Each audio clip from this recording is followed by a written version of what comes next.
You can't tell about werewolves. They look just like ordinary people, except when the moon is full. Take the case of George and Valerie now. A nice young couple, in love, sitting on a bench in the park, around midnight, under a full moon. Did I say midnight? Under a full moon? Oh my, this I must see.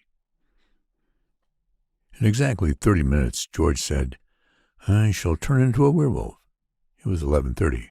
The moon was full in the sky and looked even fuller due to the utter absence of stars. It was an excellent night not to be sitting on a bench in Forest Park.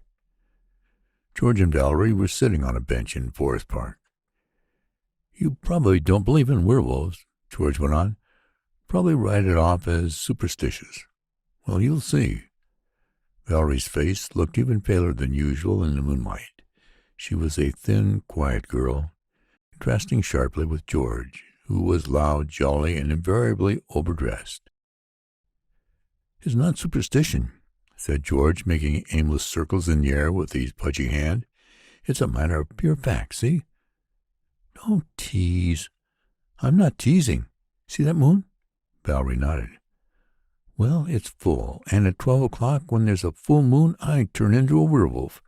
My teeth become large. I'm covered with fur, my nails turn into claws. In short, I resemble a wolf in every respect. Valerie shuddered. For several minutes, George remained silent. Forest Park was sympathetically silent. The birds slept, the crickets shut up momentarily, and if any juvenile delinquents were busy murdering innocent bystanders, they were doing their job stealthily. It's getting near the witching hour, George said. Don't you believe me? I'm not sure. No? Aren't you frightened? No, said Valerie listlessly. No, I'm not frightened, George. George threw back his head and chuckled noisily. Not frightened, huh? You ought to be, kiddo. Why? Why, baby? Don't you know what a werewolf does? I know, said Valerie. Well, that's why you ought to be frightened. When I turn into a werewolf, I get vicious, bloodthirsty, you know. Anybody near me gets killed. And you're near me, Valerie. You're sitting right next to me. But you said you loved me, Valerie complained. George, you told me you loved me with all your heart and soul.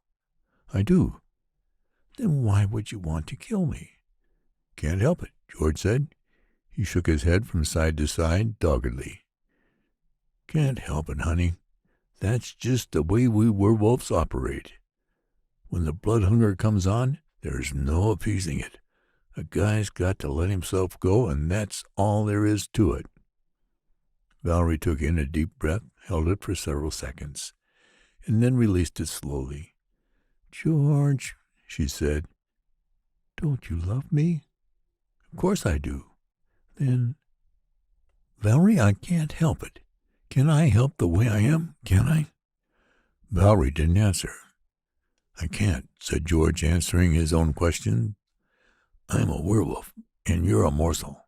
A tasty morsel, I'll bet. But you won't lose out altogether, dear. You'll be a werewolf, too. Valerie shuddered and gasped simultaneously. It's not so bad, he said, soothingly. We'll make a swell pair, kitten. We'll hunt together, you and me. We'll be the best team of werewolves since... Suddenly, somewhere a church bell pealed once. 15 minutes, George said. 15 minutes, Valerie. And once again they were silent. A cricket chirped suddenly, shattering the quiet, and just as abruptly the insect stopped chirping. A few minutes later a frog croaked once, then stopped. I'll try not to hurt you, George said. That's nice. Really, I'll try. But it's our nature, Valerie. We werewolves are basically mean, see?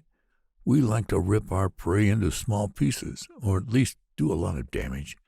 But I'll go easy on you. Because you love me?